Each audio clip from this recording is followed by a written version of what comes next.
వెంకటేశ్వర స్వామి వారి అవతారమునందు ఉన్న గొప్పతనం ఏది అంటే కేవలము ఆయన దర్శనము చేత అంత పుణ్యాన్ని సంపాదిస్తాడు.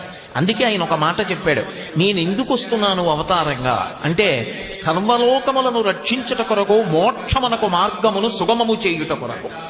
కలియుగంలో మోక్షాన్ని పొందడం అంత తేలికైనటువంటి విషయం కాదు. కానీ ఎవరు నా యందు భక్తితో ఉంటారో, ఎవరు నా యందు ప్రీతి కలిగి ఉంటారో అటువంటి వారి పట్ల నేను సదా ప్రసన్నుడనై ఉంటాను. అందుకే స్మరణాత్ సర్వ పాపఘ్నం. ఒక్కసారి వెంకటాచల క్షేత్రాన్ని కళ్ళు మూసుకుని ఆ 7 కొండలు తలుచుకుని, ఆ 7 కొండలు, 7 కొండల మీద ఉన్నటువంటి ఆనందనిలయ విమానం, ఆనందనిలయ విమానంలో పద్మపీఠం మీద నిలబడినటువంటి ఆ స్వామి యొక్క దివ్యమంగళ విగ్రహాన్ని, ఆ దివ్యమంగళ విగ్రహం యొక్క వైభవాన్ని, ఆయన నిలబడేటటువంటి రీతిని, ఆయన పట్టినటువంటి ముద్రల్ని ఒక్కసారి స్మరించినంత మాత్రం చేత స్మరణాత్ సర్వపాపఘ్నం, ఆ స్వామి పేరు వెంకటేశ్వర.